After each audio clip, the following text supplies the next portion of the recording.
Hey guys, what's going on? It's Josh here, and we're up at Conduit 01, and today I have put up for you Dying Light on the PS4.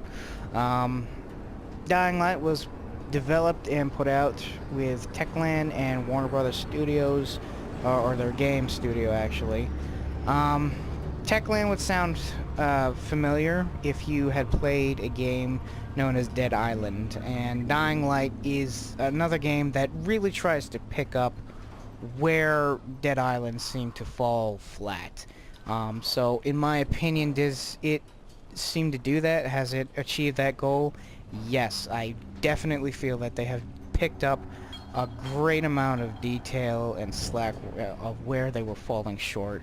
And with the introduction of new elements, as well as the ability to get around, it definitely impacts how you feel about the game and how you interact. Dead Island was very similar, very first-person, just attack, swing with blunt objects or sharp swords and knives and stuff. It was a survival game at its core, but there was no real way of getting around. You'd get in cards and stuff. This one, Dying Light, it takes a turn. It removes vehicles and it replaces it with the parkour element, and you use that to get around. So looking at Dying Light, it is a survival game, and it's basically a zombie survival horror game. You can see some of these guys down there. Very stereotypical type zombies, very slow-paced moving, kind of stumbling about, brainless. Very good mechanics. If they bump into that car or they hit that wall, they don't like crawl over it as you've seen in some games. They fall right over into it. They'll fall and collapse over the wall, or they'll bounce off the car. You're just depicted as these lifeless creatures, and it does that very well. So I am impressed with those mechanics and physics to it. And as you can see, the building and the landscape setup, it's designed for parkour mechanics to be implemented. You can get around.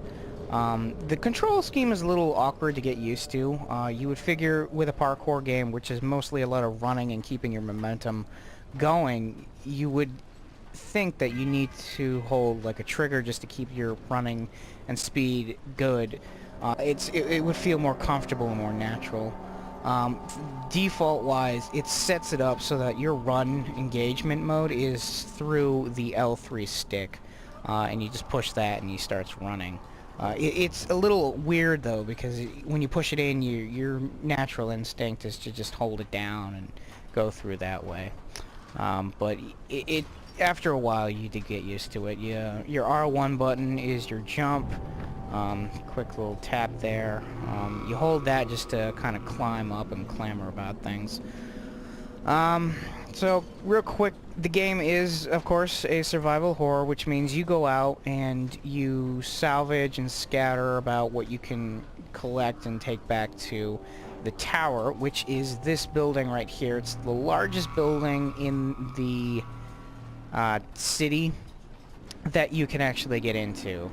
Looking in the background there, you see the cityscape. You can't actually get to those areas. It's just stuff to put in the background for you, just to give it some more depth and element. Doesn't look too bad, but you can definitely tell it's kind of like a cardboard drop. But for the sake of the game, what it is, I'm not gonna bash on that too much. What you have here, what you can interact with, what you do see that is, for lack of better wording, real, is very well detailed. The physics work well with it, just in looking at the wind blowing through the leaves, moving the debris, dust fields across it. It feels like a natural environment that you would incur or see in a world that is post-apocalyptic. Now the area is a made-up zone. It's not based on a real world or a real location. Has a fake name and all that. So it's just a general new concept, so they worked that in so that they could give you a better experience. So, now with Dying Light, there is a crafting mechanic system. and we do have the skill sets as well. You can pick up various blueprints to upgrade and strengthen your weapons, your inventory system. You've got your quest menu, and then this is the map right here. As you can see, it's a pretty decent map, given what the game is. You know, you're just running around and stuff. There's no transportation really at hand that you can use. So keeping it at this level and size map works well for the game. um, Now, as you can see, there's a couple of these greenhouses. These are just safe zones, or safe houses that I have released, so that when nighttime falls, you can go there, just kind of chill out and get some rest until morning. Because the real threats of the game, while you may think are the zombies, in the daylight, they're not too bad. You know, you can run around them, you can get around. They're slow, they don't do much. At night, something ends up happening to them. And they become much more ferocious, very aggressive creatures. They tear into you real hard. That particular moment engaged for me, because it's set up in the story that you have to go through it. When you get to that point, and I started to run, I was just trying to make a straight beeline to get back to the tower for the mission end. I died, I think, maybe 4 or 5 times. And you can try and get around in a stealthy way, or you could just get up real high, but like I said, at night things do change. They're not as slow. Some of them can actually jump and climb up things to chase after you, so height is not always a guaranteed safety at nighttime. So I do a lot of the stuff in the daylight, scavenging and stuff, but if you do things at night, there is a more rewarding experience. You get double points for your skill sets, running, attack, all that stuff. So it's up to you how you want to play. Right now, I'm still getting a feel for the control scheme and the gameplay itself, so I'm trying to do some of the stuff really in the daytime. But as you can see, I'm starting to run out of some sunlight here. Opening up the map here, you can see the clock over on the corner. It's a 24-hour clock, obviously. We're at 19:11, so we got a few hours, which is only going to be like 5 or 10 minutes until nighttime falls. So what I can do is head inside, and there's actually a bed right there on the floor if I needed to rest. So again, with the mechanics and everything, if you pay attention to how the game is, the environment blends the lighting and everything with how time moves. So you have that midday sun look, and now with the sun setting, you're getting that golden crisp banishment of light that's falling over the trees and on the rooftops. And if you pay very careful attention to some of the poles and stuff, and here you go, he's telling you that it's getting dark soon, you gotta get some safety there. But again, if you look at some of the lighting, and it does move on the buildings, which is, as minute as that is, it is something I do like. I like a more realistic experience, and that's definitely something that this game has achieved. Even right here on this pole right here, you can see the sun kind of moving on the pole as it's descending in the background, so it works well. So looking through, giving you a real quick look at the game, you do some scavenging.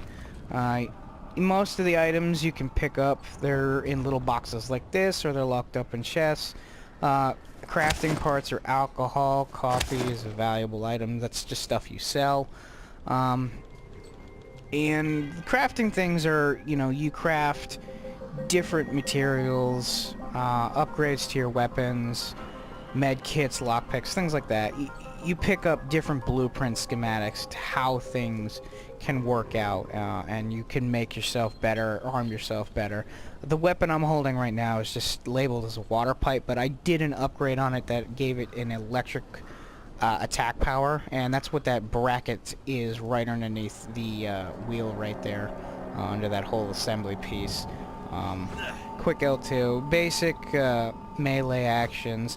There is a bit of a stealth bar there. You can see that orange, it just shoots up. Not too much of a weight on when it's expended, but you do kind of have to watch it. Obviously, as you level up your character, that can grow out a bit more. But, you know, when you're first starting, you know, you do a lot of stuff in the daylight just to keep yourself safe and explore everything. I haven't gone too far. While the map, you know, says otherwise, a lit up area, it's where I've been. But that's only through the story missions that I've done, and that's just the path I've taken. I haven't really done too much exploring on my own. I'll get into doing that a little later. Probably unlock some of these other safe zones for myself here. So yeah, Dying Light, pretty good game. Do like it. Definitely a top game that I would suggest you go out and get if you're into survival horror. It is a big pickup from Dead Island. There are weapons, various opportunities for you to kind of get around and do things. And again, graphically, it's a very gorgeous game. I do like it. They did a lot for this game to really sell it to you, and it worked in my opinion. I do enjoy it very much. So yeah, that's kind of it.